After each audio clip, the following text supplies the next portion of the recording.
grandes obras são usualmente contratados por regime de preço global e são pagos conforme o avanço físico. E para isso, normalmente, se faz a decomposição do projeto em uma estrutura analítica de projeto, atribuindo pesos até determinado nível pelo cliente, a partir de certo nível pelo contratado, tá? Para os itens dessa estrutura.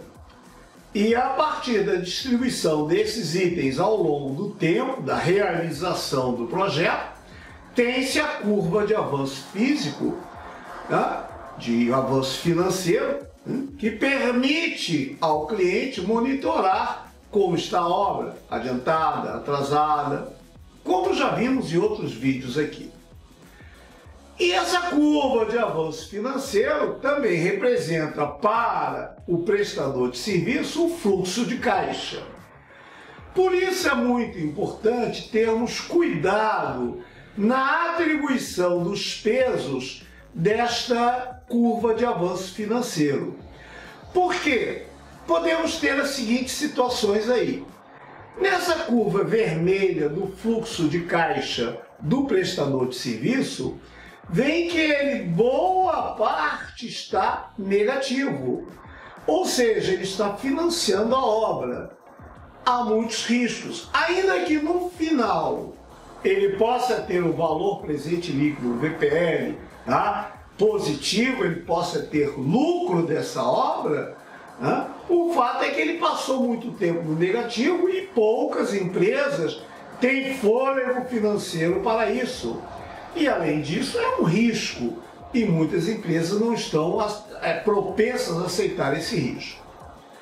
Por outro lado, se você diminui muito, tá, o valor que ele paga, você tem essa curva azul. O cliente está financiando a obra.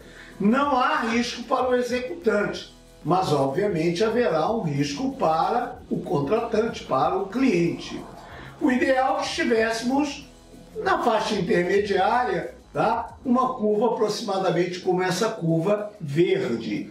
Ou seja, sim, há um certo desembolso inicial, mas depois o prestador começa a recuperar, porque afinal de contas ele é um ente que precisa de lucro para sobreviver, ok? Então esses são os cuidados que se deve ter na EAP. Por exemplo, tá? Deve-se dar um montante razoável para mobilização, apesar de que certamente o prestador vai precisar de mais, mas tem que se dar algum fôlego para ele. E há que se deixar também um montante razoável para desmobilização, para ter certeza de que haverá interesse em que ele execute a obra até o fim. Como vemos aqui nessa curva aqui, nós temos aí a curva de avanço físico a 40%, que significa que a 40% do prazo já executamos metade da obra, ou seja, uma curva avançada, e a curva a 60%, quando em 60% do prazo estamos com metade da obra, é uma curva mais devagar.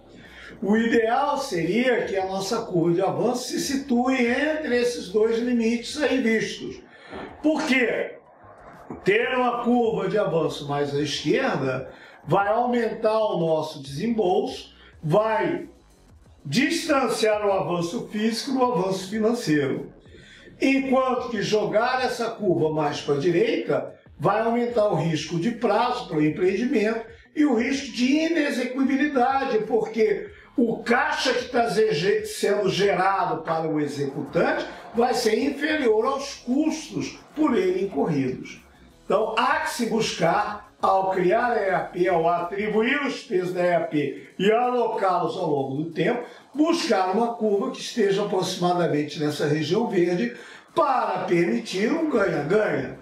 Ou seja, que tenhamos um bom controle da obra, garantia de que ela seja feita no prazo, no valor requerido, mas que o executante também tenha a garantia de que ele vai ser ressarcido dos custos, ou pelo menos o período em que ele ficar negativo no seu fluxo de caixa vai ser otimizado. Ok? Muito bem. Se você gostou, dê seus comentários aí, tá? Dê o seu like e não esqueça que em algum local dessa tela há um local para você clicar e assinar o canal para ser sempre informado de novos vídeos. Obrigado, até a próxima!